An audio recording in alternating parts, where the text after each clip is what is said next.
কোন জায়গায় যদি নামাজ রক্ত হইয়া যায়, মসজিদ যদি দূরে রয়, এই মুসল্লা বিছায়া বা ওযু আমি আমার রবের কদমে দাঁড়ায় যাই। এখন বা ওযু আছি, কাঁধের গামছাটা এটা আমার জায়নামাজ। ও ভাই, এই যে তরকারির বোঝাও নামাইছি, এই যে গামছা বিছাইলাম, এই যে কেবলার ওখানে আমি দাঁড়াইলাম, একটু অপেক্ষা করো ভাই, আমি এখন 2 রাকাত নামাজ পড়তে দাঁড়ায় যাব। যখন আমি সিজদায় পড়ে আমার রবকে ডাকতে থাকবো, সুবহান রাব্বিয়াল আ'লা আ'লা, আজরাইল ভাই রে, তখন তুমি আমার রূহটা কবজ কইরা লইয়া যাও। সারা জিন্দেগি ভর নামাজ পড়েছি আর দোয়া করেছি, সিজদার হালতে যেন আমার মরণ হয়। আজরাইল ভাই, সিজদার হালতে আমার রূহটা তুমি কবজ করে নিয়ে যাও। হাসি মুখে কথাটা বইলা গামছাটা যখন বিছাইবার লাগছে, আজরাইল কয়, আসমানে তোমার কথা বারবার আলোচনা হয় বিদায় তোমারে দেখতাইছিলাম, আজকে আর রূহ কবজ করতে আসি নাই, তোমার নেক আমল আর তোমার ইমানের কারণে তুমি আসমানে বড় প্রশংসিত। আজকের মুলাকাত রূহ কবজের মুলাকাত নয়, আজকের মুলাকাত তোমার সাথে মুহাব্বতের মুলাকাত। আল্লাহু আকবার কাবীরা। মানুষ মরে গেলে পরে গরম পানি করবে তো আগুন লাগে, মৃত মাইয়িতের গোসল দিবে, আগুনের জরুরত হয়। মানুষের জন্মের সময় থেকে তার মরণের শেষ গোসল পর্যন্ত আগুনের একটা উপকার আছে। এটা দুনিয়ার আগুন, এর ভেতরে উপকারও আছে, কিন্তু কবরের ভেতরে, জাহান্নামের ভেতরে যে আগুনটা আছে, আগুনটার কোনো উপকার নাই। এই আগুনের ভেতরে শুধুই মাত্র অপকার আর অপকার।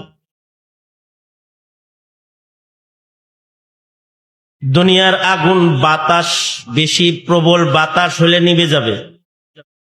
আগুনের চেয়েতে যদি বাতাস শক্তিশালী বাতাস হয় তাহলে আগুন নিভে যায়। কারণে দুনিয়ার বাতি নিভাইতে মানুষ মুখের বাতাসও ব্যবহার করে। কুপি নিভাইবো, ফু দিছে তো কুপি নিভা গেছে, ফু দিয়া কুপি নিবান যায়। বাতি জ্বলতেছে তো হাত দিয়া বাতাস করছে। দুনিয়ার আগুন বাতাসের আঘাত করলে নিভে যায়, অথবা দুনিয়ার আগুন পানি দিলে পরে নিভে যায়। এ কারণে কোথাও যদি আগুন লাগে তো ফায়ার সার্ভিস ডাকে, ফায়ার সার্ভিসের পানি দিয়া দুনিয়ার আগুন নিভায়। স্পিডে পানি মারতেছে তো আগুন নিবে। দুনিয়ার আগুন বাতাসে নিবে, পানিতে নিবে, কিন্তু জাহান্নামের আগুন এটা এমন একটা ভয়ঙ্কর আগুন যে আগুন পানির ভিতরেও জ্বলে। যে আগুন পানিতে নিভবে না, যে আগুন বাতাসে নিভবে না। দোজখের ভেতরে গলা পর্যন্ত পানি, তার ভেতরে পানির ভেতরে আগুন জ্বলবার লাগছে।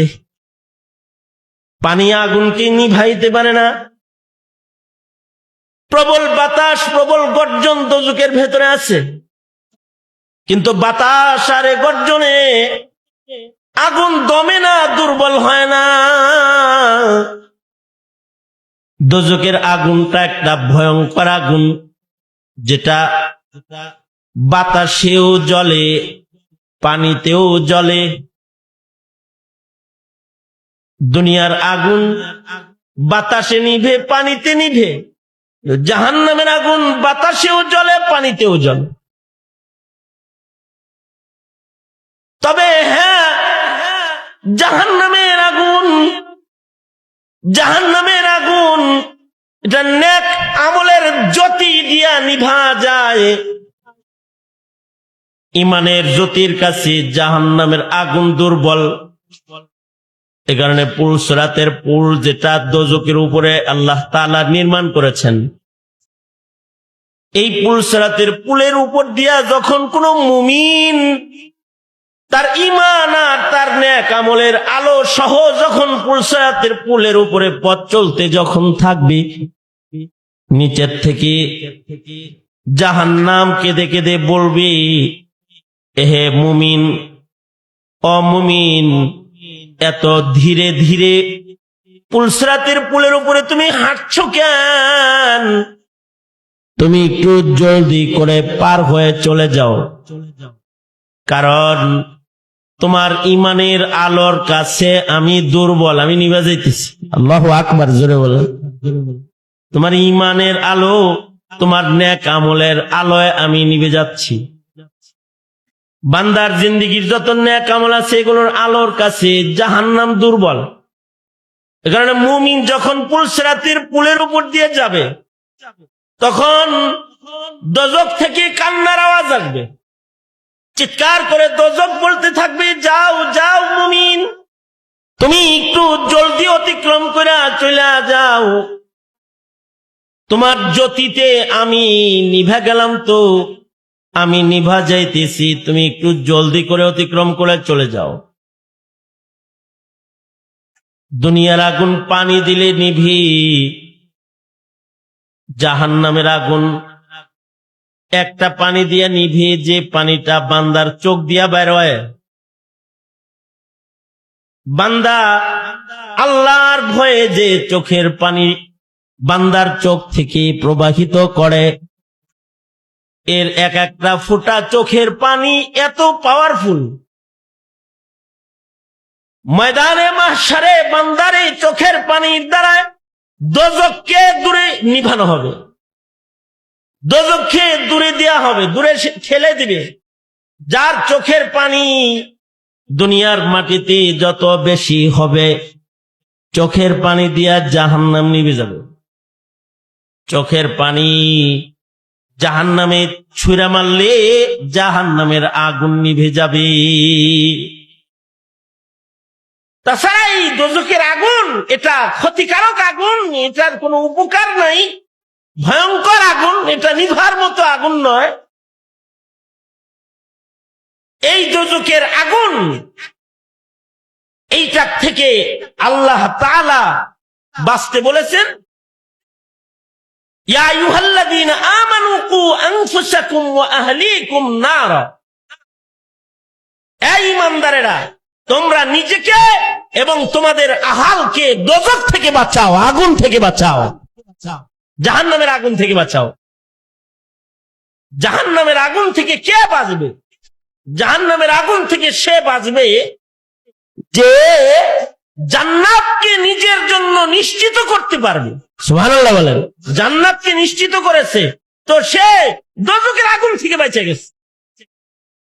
এই জান্নাত নিশ্চিতকরণ যেটা, এটার জন্য অনেক বেশি কিছুর দরকার নেই। জান্নাত নিশ্চিত করতে আর দোজখের আগুন থেকে নিজেকে বাঁচাইতে মাত্র দুইটা জিনিস লাগবে। কয়টা জিনিস লাগবে? জোরে বলেন, এই জোরে আওয়াজ করে বলেন, কয় জিনিস লাগবে? মাত্র দুই জিনিস লাগবে। এক নাম্বার হলো শিরিক মুক্ত সাচ্চা পাক্কা একটা ঈমান লাগবে।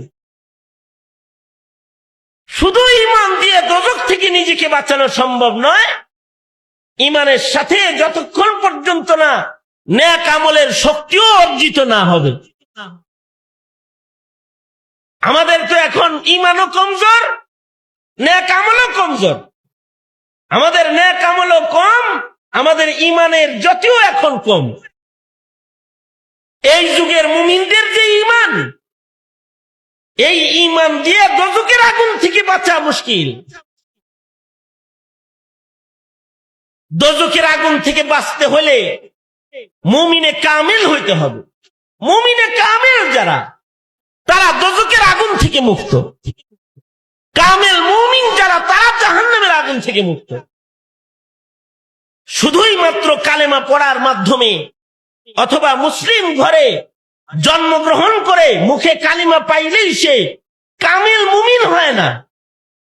কামেল মুমিন হওয়ার জন্য কামেল মুমিনের আলাদা যে সিফাত গুলো আছে, সেই সিফাতগুলো অর্জন না করা পর্যন্ত একজন মানুষের নাম কামেল মুমিনের দপ্তরে যায় না।